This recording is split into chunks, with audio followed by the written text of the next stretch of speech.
Nancy, thank you so much for joining us today.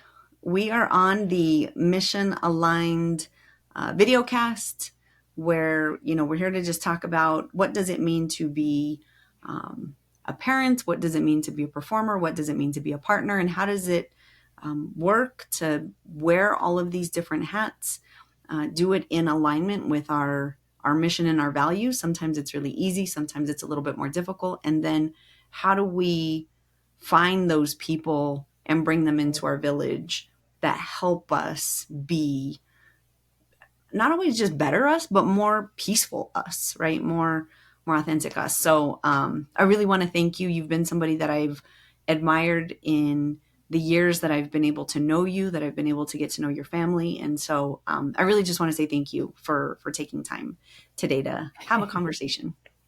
Thank you. You're making me really emotional. You're going to make me cry. Oh, oh well, we might that might happen. It wouldn't be the first time. I'll tell you that. Good. I Well, will tell you that it would. it's just the feeling is mutual, right? Like since I've known you guys, you are a family that we adore, that we feel really close. We have been through some difficult moments, and you all have been there for us. So I love you and appreciate you too. Yeah. Oh. So I want to start off by giving you some space to just introduce yourself. This can be a, your formal, professional, amazing career space, entrepreneur space. It can also lead into, a little bit of your personal space, what you're comfortable sharing. But it's your time to tell us a little bit about who you are. Yeah. So thank you again for the opportunity to have the conversation to, talk about so many different things that we informally talk about outside of this Mhm. space.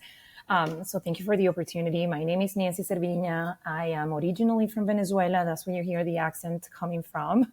Moved to the US, older.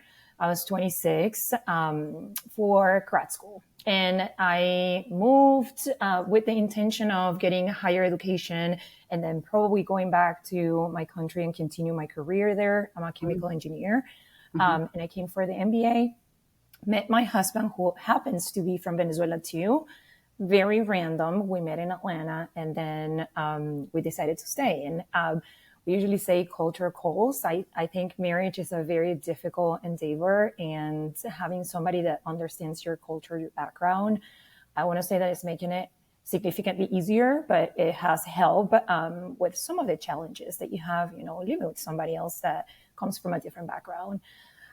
We relocated to Denver because of a work opportunity in 2012. I have two children that are amazing. They're 10, almost 10 and 12. And, we're navigating the challenges of having a preteen and what it means and the self-discovery that she is going through her own personality. And it's funny because I keep telling myself, like, I wasn't like that. Like, what's going on? But then I had a moment. I was working out 2 days ago at 5 a.m, because that's when I have the time to work out. And I Mhm. had that reflection on, well, actually, sixth grade was really difficult in my life. Interesting. Um, I was gravitating towards the wrong group of people, and I was trying to prove that I had character and personality. And at that age, what that means is not necessarily what it means to you as an adult. It was just like Mhm. challenging the rules and the norms. So then I had that moment to pause and say, you need to be more understanding, because she's figuring that and she needs the guidance, not the screaming mom that will sanction everything she's going through and figuring, right? But more of that soundboard to say, I do understand you're going through this, but maybe why don't you explore something else and be more like a guide Yeah. than an opposing force, right? From a professional point of view, I mentioned I'm an MBA with a chemical engineer background. I work for a medical device company. I'm a senior manager for supply chain, so I run the operation for manufacturing facility here in Colorado, and then I also oversee two contract manufacturing facilities, one in the Northeast, one in Mexico. That's where the Spanish comes really handy. And I have logistics, planning, warehouse, and procurement under my role.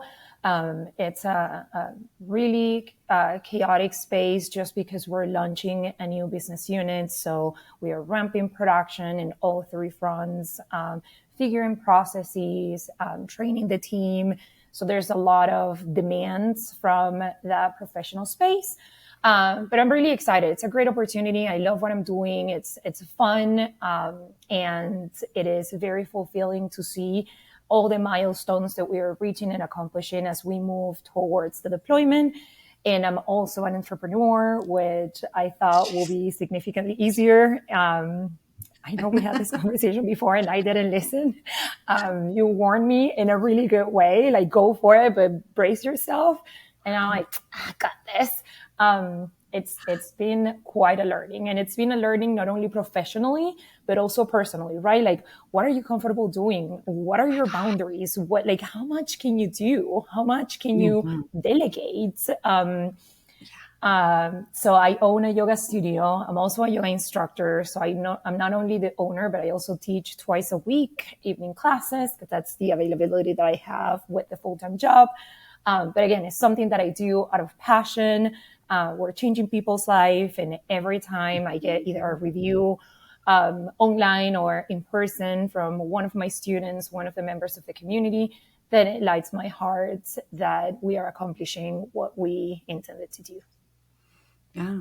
Well, and I think especially on that space of changing people's lives, how many times, because I know I've taken your class, right? The music matters, the tempo matters, how you speak to the students matter, right? Like all of those pieces are what make you and your studio unique and special and a safe space to come. But you're definitely gonna, get your butt kicked. Like, we're friends And before and we're friends after, or we might not be correct. friends after, but during, No, we're we working. will. No, so Yeah. you're putting it in the gray space. It's like we're friends before. You will hate me and roll your eyes during the 60 moments where they're in that space, right? And then you will love me again. And two things that I tell my students every week. And it's funny because I'm a broken record. I know, but it's a good reminder because it doesn't matter how many times I tell you this, you need to hear it every time, right? This is your space. This is your moment. This is your time. Sometimes that's the only time that students and even me have to disconnect from the outside world. And I tell them, like, this is a high intensity class. It's not a traditional yoga class. It's Mhm. called YC Sculpt, and it's yoga. It's high intensity. It's weightlifting. It's not your traditional just breathe and be zen and meditate. No, it's a high intensity class. But what I tell my students is, this is your time. And if what you need out of this space today is to lay 60 minutes in Shavasana, be my guest. Feel empowered Mm. to do what is calling to you, because I want you to live this space feeling better. When you're in the process, if you choose to take the class and do what I'm telling you to do, is always listen to your body, push Mhm. yourself, because safely, that's what we want to do, right? The strength that we're building physically and mentally to avoid quitting when you're going through those difficult classes is the training that you're giving to your brain as you step out of that space, and then you're facing difficult situations and you learn how to breathe, how you Yeah. calm yourself, how to understand that you have the strength and everything it takes to move through the difficulties in life. And how can you extrapolate those learnings from the yoga studio, from the mats outside of your life, is what truly makes a difference. Yeah. Yeah. You said so many things that I'm like, I want to remember to come back and touch on. But to start, where I'd like to start is, even you high perform in work, right? Chemical engineer, moving to another country, building your MBA, building, yoga at high intensity, right? Like there's a consistent theme that is to push, in a very good way, I think, right? In a very healthy way. I remember, to the point about entrepreneurship, being told like, just slow down, right? Just slow down. And I tried when the girls were young, and it felt like everything fell apart. And 110 is a comfortable operating speed. And it took me a while to appreciate that about myself and not apologize for it, right? To be like, this is my comfortable speed. It's where I feel the best. At the same time, and I'd be interested in your perspective, at the same time, how do I teach my kids the appropriate speed and to find their, to allow them space to explore their good cadence? Because there are times when I feel like either they're pulling me or I'm pulling them, and that in and of itself is like a whole nother thing that I have to think about, right? I don't want to think about that too. Why do I have to think about that too? So this is the thing. It's really hard to navigate, right? Because you want them to find who they are and be themselves, but at the same time, you have family commitments that, guess what? You're not old enough to fall behind. So my boy plays competitive soccer, and we are on the go, go, go, go, go every day. And then he decided this spring that he wanted to play lacrosse too. And then my daughter does volleyball with school and outside of school. So we're always on the go, right? And sometimes it's like Saturday and it's 6 a.m. and we have to be up because we need to be in the field, and it's never close to home. Of course not. By 8 a.m. Yeah, it will be too easy, right? Like, I mean, come on. So I think the conversations that I have with them is, you need to figure what makes you feel good. And it doesn't mean that you're quitting. I think it's the judgment that comes with it. It's what might make them feel that they have to perform at a certain level because that's what they see, and they want to model what they see. So that example, my daughter, I forced to try lacrosse. I heard about this. That didn't go well. I mean, she told me from the beginning, I don't want to do it. And I'm like, you're having an opportunity to do it. I would love for you to give it a try. And if it doesn't work, that's okay. I'm not going to force you to do something you don't want to do. I just want you to have the opportunity to try, because guess what? I didn't have that many options growing up, because in my country, girls, and this is, a stigma, don't play a lot of the sports that boys do. And it has been changing. And, like when I grew up, it was a different time than what we're living today. Thank God. But with that said, I told her, I just want you to give it a try. She tried, and she came back and said, you know what is conflicting with my volleyball, which is true my passion. What can we do about it? And I'm like, that's okay. Again, I just want you to give it a try. I do understand that it's conflicting. And if you're not comfortable and you don't like it, that's okay. And then my boy made a comment like, oh, she's quitting. And I'm like, no, she's not quitting. She's staying true to what she likes. And that's a talent too, right? To recognize, to know yourself, and then keeping that on. With that said, it's also interesting that, as I mentioned, they model what they see, right? So I tell them all the time, you don't have to be perfect. You just have to try your best. But then they see mom going over and over and over when I make a mistake, telling myself how silly I am because I made a mistake. Or one time I actually cried, and, disclosure, I'm a crier. So that's why I warn you at the beginning, I might cry, because it's very easy for me to cry. So I made a mistake, and then I was crying about it. And then my daughter came and said, but, we learn from mistakes. We're like, why are you being so hard on you? And then to me, that was another point where I'm like, gosh, I can be saying something, but I'm modeling the opposite. Guess what? Words don't matter as much as actions. I need to learn also how to model my behavior in a way that is communicating the message that I'm trying to bring across with words. So I think telling them, it's okay to find your speed. And then at the same time, me taking the time and acknowledging publicly, you know what, I'm going to take the day off today because I just need to rest. And that's totally fine. Yeah. And I feel like it's easier said than done. When you're saying it, I'm like, yes. And then when I think about doing it, I'm like, oh, it's the struggle, right? It's the struggle of reaching to the core. Like, we all know what we need to do in paper, and to that reality, My mom always told me this when I was growing up, and I realized that every day that passes, I'm becoming more my mom, for good or bad.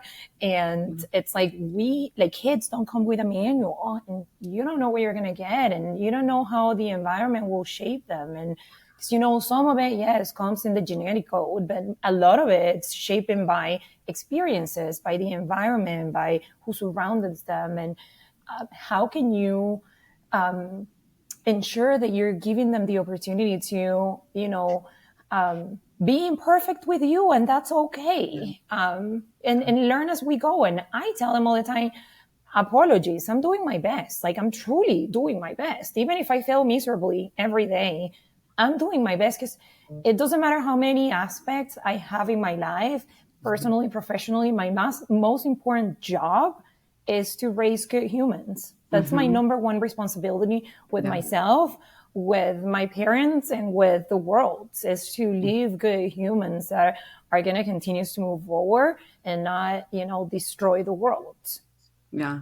There's No, not that. absolutely. And I think that I think that there's something in that where, it's kind of like um we see a little bit of ourselves in our kids, right? And so we're, at least sometimes how I feel is like, not only am I thinking, how am I going to do this, but how is it going to be taken, right?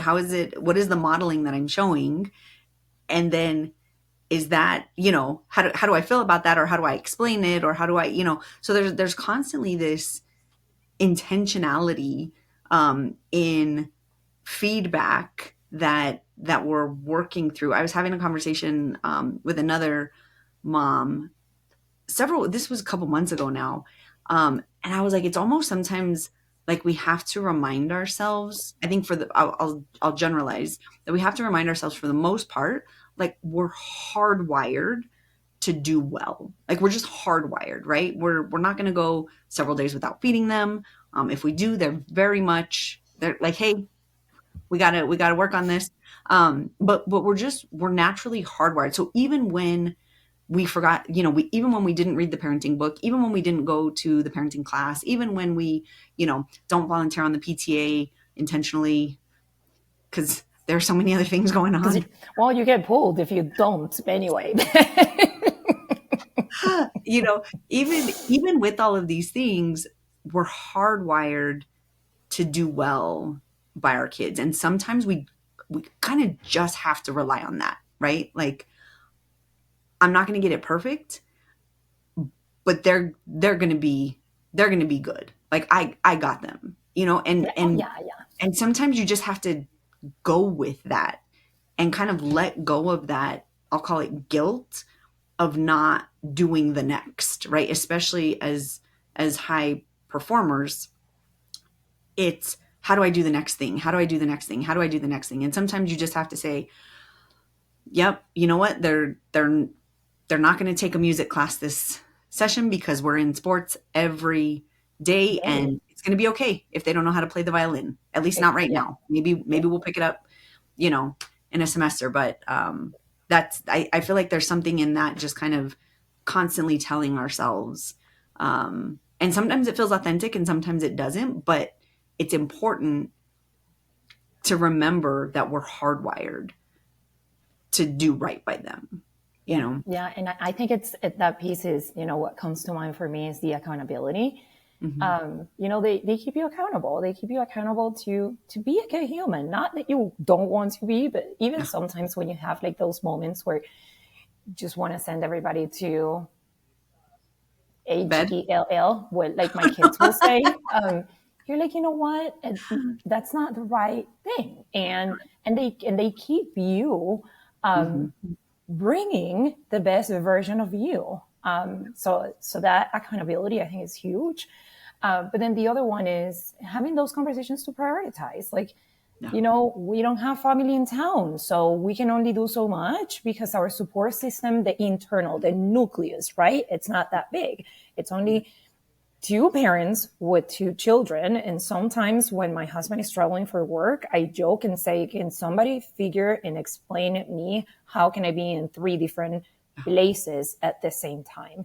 And then this touches on something we were talking about a while ago, and it's the village, right? It's the support. And again, being hardwired to do well, but at the same time, haywire to be perfect in every aspect, it makes it really difficult for you to ask for help.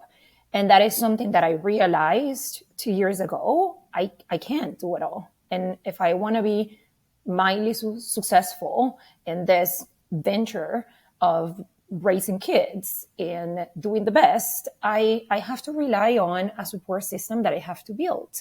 And with that is, my husband is traveling, then I ask for help from the parents that are in the soccer club, and then Oliver goes with them, and I know they're well care, and then I will go pick them up, and it's okay. I let go of that guilt of asking for help, right? Like yesterday, I had a horrible headache that finally went away.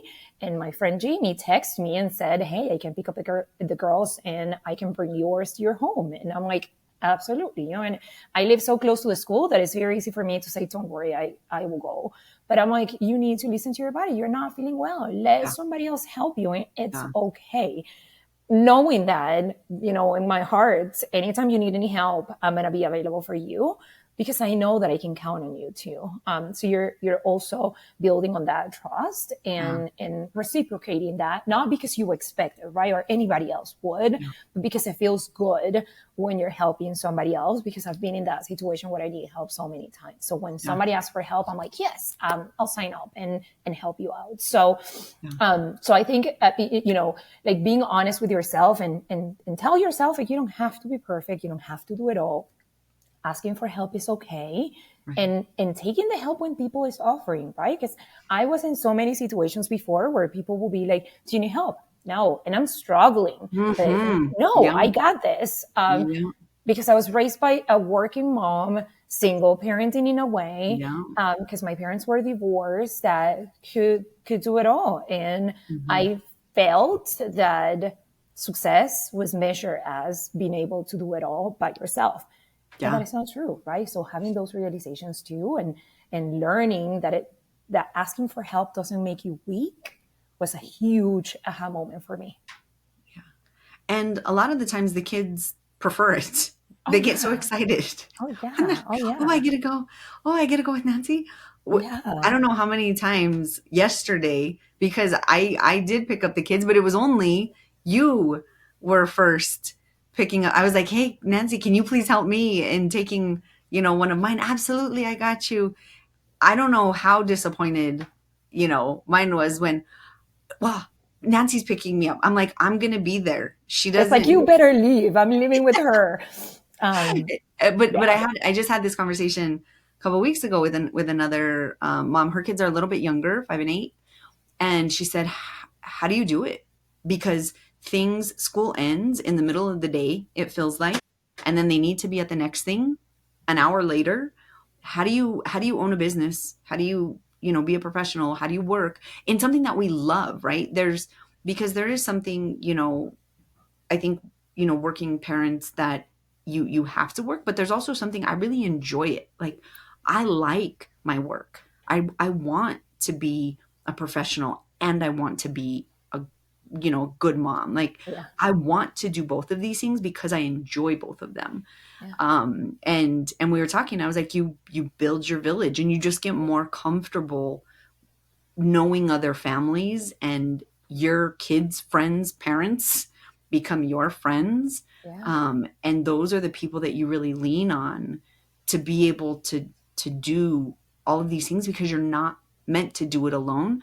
But you didn't know that, because when they were babies, you figured it out, right? You kind of figured out what that looked like. But as they grow and as they need more, or as they do more, you have to get into that comfort zone that's really, really uncomfortable at first. Yeah. And it's funny because this is triggering a conversation that I had with a doctor, like a physician, when my oldest was a baby. because I was going through probably some stress and it was like messing up Mm-hmm. with my hormones. Yeah. So I went and he's like, everything is fine. You have a lot going on. You just moved to a new city. You don't know a lot of people. You have a baby and you're alone in a way. Again, I mean, my Yeah. husband is present and all of that, but you're alone, meaning like you don't have a circle. Mm-hmm. You only have each other right now.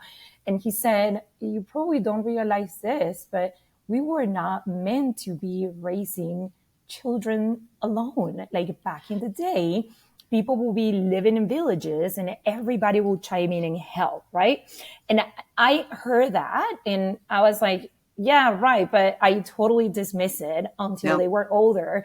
And then again, their responsibilities increase, the amount of places that they need to go increase because of their own Right. interest or the things that you want them to explore. And then it's like, yes, it takes a village. And there's a reason why that saying is so appropriate and popular. Right. And then how you overcome the guilt of, you know, asking for help or recognizing that you cannot do it all alone and that it's Yeah. okay. Because you have each other and that's super important. And to your point, I mean, the amount of times that I have asked parents to help, especially with the youngest Oh at yeah. the soccer club, and Yeah. he is like over the moon that he's going to hang out with somebody else and then arriving to practice with somebody else. It's actually a treat for them. Yeah. And understanding that also helps you overcome that guilt because it's like, you know, you're giving them kind of a play date out of Mm-hmm. necessity. Exactly. But it's fun time for them. Exactly. See, we're doing well by letting we're doing the right thing. And that's actually a perfect segue into I feel like when it comes to raising children, we can get around this notion of it takes a village, right, to raise a child. I feel like it takes a village to raise an entrepreneur. Oh gosh. Yeah. Hot topic. And I feel like that's the space where my passion point is why didn't anybody tell me, right? Just all the things. Like they let me register with the Secretary of State. You're a business owner. Welcome to the crazy. And there were so many in my journey emotional pieces, right? Let alone being good at the craft or being good at the Yeah. thing. So much that I'm like, where was this class? Because I went to business school, Exactly. and It was supposed to be easier. That's what I'm saying.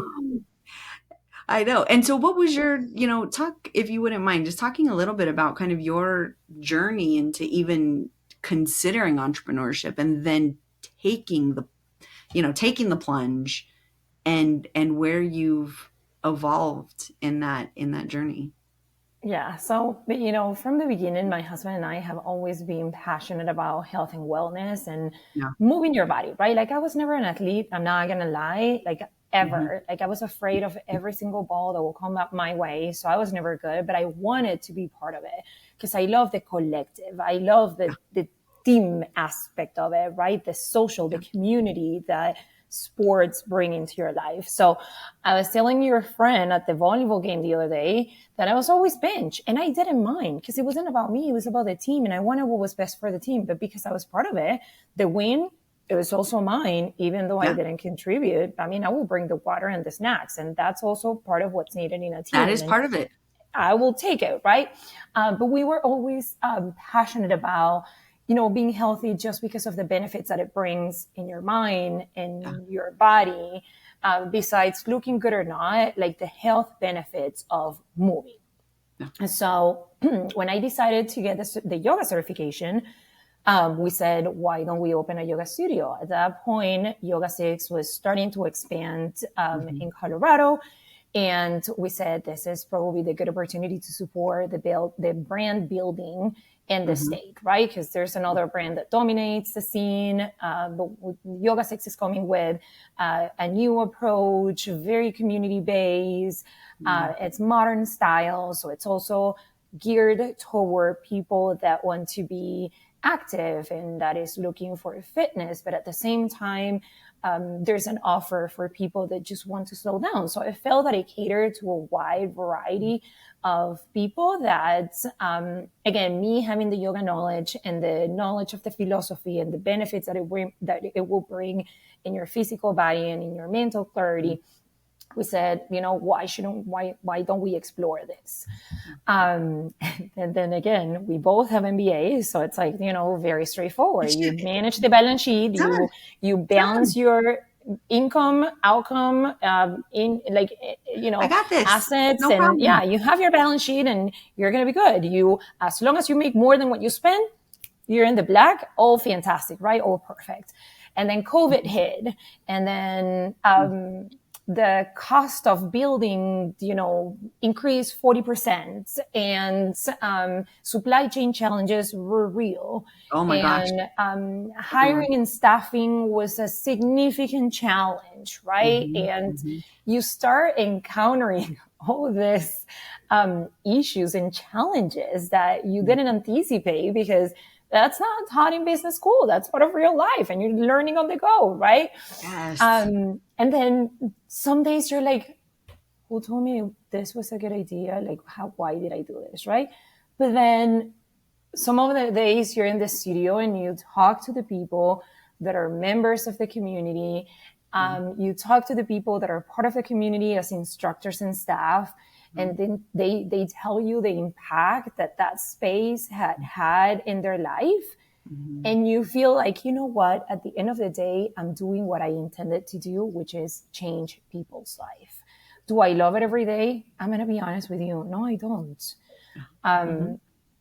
But again, it goes back to what is your mission, what is your intention, and what lights your soul. And what it lights my soul is to help others find that space where they feel safe, where they feel seen, where they feel appreciated, where they feel part of a community. And to me, that's super, super important, providing that safe space for people to come as they are, right? Like, you don't have to dress in a certain way. Clearly, you don't want to take yoga in jeans, right? But there's no that brand, if you're not wearing this, you're not part of a community. If you don't look this way, you're Right. not part of this community. This community is welcome to everybody in the body, in quotation mark. It doesn't matter what you look. It doesn't matter what your flexibility is. That's what we're here for, to build that for you in whatever form that means to you. I had a student 3 weeks ago telling me, Nancy, I can touch my toes. And now I can bend over, and yes, I still have to bend my knees, but I can touch my toes. And my flexibility has improved. And then my heart lights, because it's about that. It's about the changes that we're making in the physical body and the mental space. How can we improve your mobility, your flexibility? How can we improve how you age, right? Like, and then you are still physically active, and you can continue to care for yourself as long as you can. And how you build this community that accepts each other regardless of where you are on your journey, because everybody's journey is different. Yeah. One of the things that, as you're talking, right, it's very much about the art of yoga, right? The space of healing and clarity and body, right? It's doing the thing well. You can tell that you have a deep, deep passion for the art and the skill and the accessibility of yoga. I will say I've seen one of the things that you've done in particular as a business owner is create space where that art becomes accessible through how you business.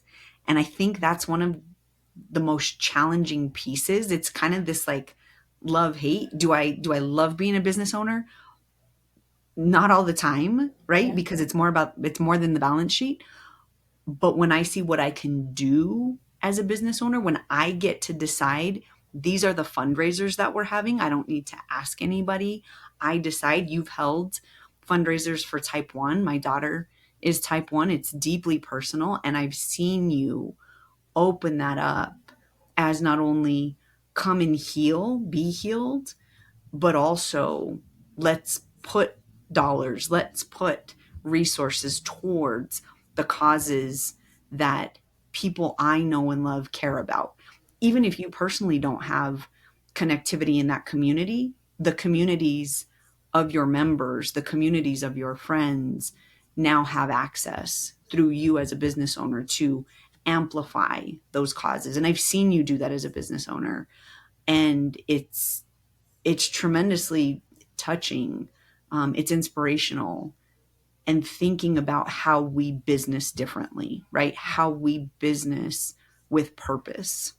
Well, it's a responsibility, right? Like you have a platform to do good. Besides, to your point, bringing the space to the community that surrounds it, and having them open to explore what it feels to be part of a community is also the responsibility of not only giving back, but supporting the things that are important to you. And yes, I don't have anybody in my family with type 1, but I have you guys and your extended family, right? So that is something that's important to me.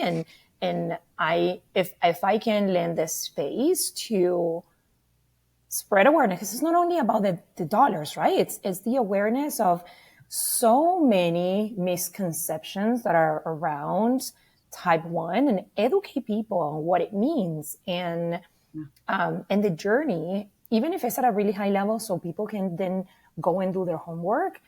That is a huge responsibility that as a business owner you have, and a great platform to deliver that, right? Like I lost both of my parents to cancer. So cancer is one that is huge to me. So during October, we usually host a fundraiser for breast cancer. And then it's the same thing. And there's usually tears involved because, again, it doesn't take too much for me to cry, and it gets really, really personal.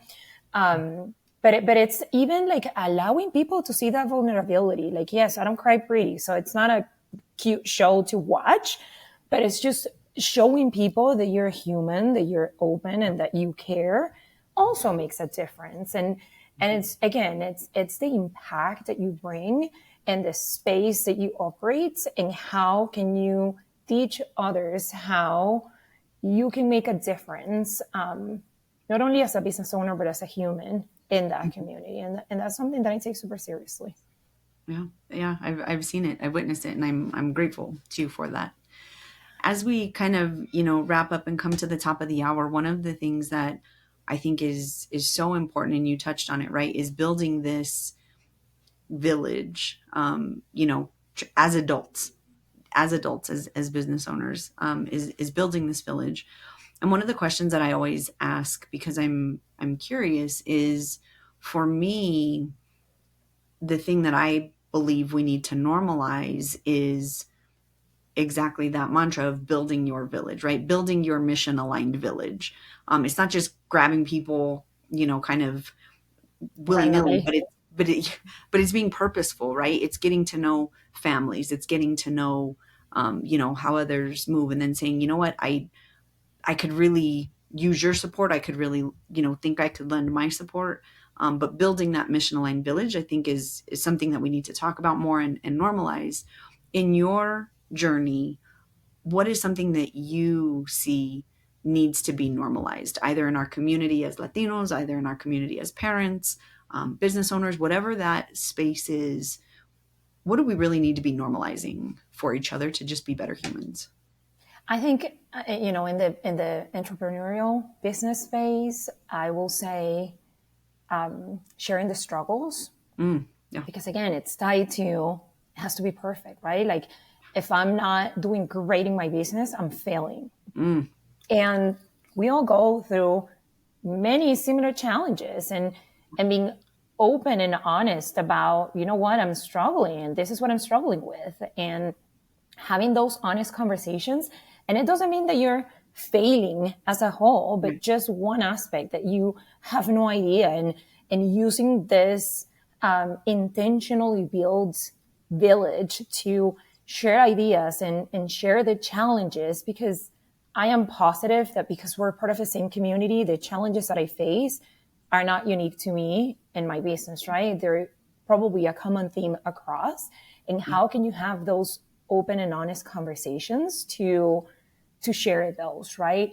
I think that needs to be normalized. I think the other piece is sharing resources. You know, Mm-hmm. what is working, what's being helpful, where do we go, how can we continue to educate ourselves? Because I went through business school 15 years ago. And a lot has changed, especially in the technology space that is evolving so quickly. So sharing best practices, what's working, what did you see, what is the latest marketing trend, like having more of those conversations where you share successes and challenges needs to be normalized. I think Yeah. that will be my number one. I love that. I think the thing, and this is kind of another soapbox, is normalizing resources and talking about the financial aspect, Yeah. right? And so a couple of folks that I'm super grateful for have come on, and as we release, our accountants and CPAs, and it's the relationship, it's that open conversation of the relationship that we have with money in general, and how when we make good business choices and understand that information, the peace that we can have, even if it's not great, we at least have the information and can be know what to do, versus when we make challenging business choices, whether our fault or not, or just environment or whatever it is, how it can ripple through everyone we know and we Yeah. touch, right? It's not siloed, Yeah. right? It's not this silo of, oh, okay, the business, or the finances, and it's not even a revenue thing. It's the relationship to Yeah. the information. It's the relationship, the journey that we walk on, Yeah. and how it just has such, as entrepreneurs specifically, such a rippling effect in our families, in the people that we know, in Yeah. all of the pieces. And that's part of the conversation that I always have a passion for. Um, isn't the money, dollars and cents, but the relationship and the impact when we don't know, or when we don't, do it informed, the cascading challenge it creates. Yeah. Yeah. And that's part of one of the interests with this, is that people hear other people's stories and say, man, I really resonate. I want to connect with her, right? I want to, better understand her. Man, I've really been meaning to do better in my exercise space. And I have no idea where to start, but maybe I can drop in on this class and just, see if I can start there. So I really appreciate you taking the time to, be open, be vulnerable. You consistently walk, again, just such an impactful and such an inspiring path. And just know that you don't have to do that every day, because it's a being so amazing as you are can also take a really heavy weight. And just know that you're seen, you're appreciated, and anytime I could pick up the kids, Hmm. I'm there to do it. Thank you. Thank you. I appreciate it. I mean, it's, you know, those things that you don't hear often because again, you're always on the go. So you don't take the time to hear the impact that you have or the good work. Like I tend to focus because I'm a perfectionist on what's not working instead of appreciate what's going well. So I appreciate that. I appreciate the kind words. I know they're authentic and you know, I take it really to heart and seriously.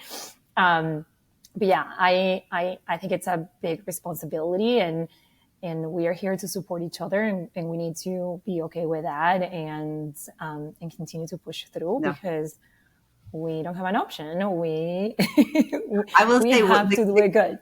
yeah, the kick that I'm on right now, that I've been on lately, and I'm writing this. I'm going with it. Is that natural consequences are doing about 50% of the parenting right now. Just, you know what? I've been on for so long, and I love it. Don't get me wrong. I love my kids. I love the family. But natural consequences, that's going to pick up some of the parenting, and it just has to for a little bit. Yeah, yeah. And it's again, it's part of the journey and it's part of figuring and as they grow, right? Like also the challenges are different and the Yes. demands are different. Yes. So, Oh my having the goodness. flexibility to pivot and adapt to what they're going through and what they might need from us now. Cause I tell everybody it's not physical anymore. They can dress themselves, they can shower, they can eat, Right. like they can even like fix quick things for a meal. It's Right. more the mental challenge of Yeah. having the conversations because Yeah. now they are forming their own thinking and you have to be there to Yeah. support that. Yeah. No, absolutely. Absolutely. I was talking to a mom and I said, what do you hope for your kids? And she said, just that they're good humans. She said, I wish I could take all of my hard lessons because I learned a lot of hard, she was saying she learned a lot of hard lessons. And wish I could just plug them in to my son so that he doesn't have to go through it. Cause I'm watching him and he's has to learn on his own. She said, and that's probably one of the biggest challenges. Her son's in his early 20s. And she said, she said, I thought it was a lot when they were younger. She said it just gets more and more of a space As they where grow. Yeah. you're playing that support. She's like, at Yeah. least when it was all hands on, it made sense. Now that I'm playing that support, it's a whole different ballgame. Oh, So because you control, right? When they're little, you control a lot of that environment and they influence. And you don't like this friend, then you don't let them go on a play day, right? Like you are in control much more when they're yeah, little as they grow and they make their own decisions and live outside of your home. You have no control. You completely lose control. All you have is the ability to influence based on the relationship that you build in those foundational years. And again, not playing that oppositional role, but more of like a sounding board and advocating and advising is huge to build that foundation. So when they grow and they struggle, they come to you for support. yeah, And at the very least, they will be open to listen. yeah, yeah. Well, you have amazing kids. So whatever you're doing, keep doing it. This is your time to give us your 1-2 minute all on yoga 6. So I will formally close out the podcast or the video cast, and then we'll do the and then you'll do, actually you can do it first. Let's have you do just your, hi, and I would start from the beginning. I found that that's the best. Hi, my name is Nancy Servigna. I'm, owner, Yoga Six Studios. Give us the address, as much information as you can give us, why we should go, all of the pieces that are just that can be cut up into really, really, really, really good pieces for your social media or for your website. Perfect. You're on. So again, thank you for the opportunity. So hi, my name is Nancy Servigna, and I am the owner of Yoga Six in Lowry. We are independently owned and we are located at 7111 East Lowry Boulevard in Denver, Colorado. We offer yoga classes for all abilities and ages. We are a modern approach to yoga with mood lighting and a sound system. It makes yoga really accessible to anyone. Our intention is that anyone that comes in the space feels seen, heard, and appreciated, and that you can experience the benefits, the life-changing benefits of yoga in your own body, in your mind, and in your behavior. So we would love to invite everybody to come and try. First class is free. And we want you to give it a try and experience by yourself how the yoga practice can be a life-changing factor. Again, not only in your physical body, but also in your mental space. Thank you again, Jamie, for the opportunity. And it's been a pleasure to have this conversation with you. Oh, thank you so much, Nancy.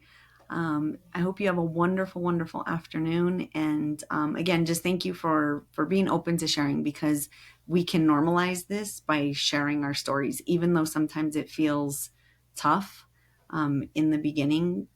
Once our story is out, we find so much that, oh yeah, that story is resonating, that experience is resonating in so many other places with so many other people in spaces of their life. So I appreciate you helping us as a community normalize building villages and being there for each other and seeking friendship and support in the people around us, and you being that support. So again, I'm truly grateful for you.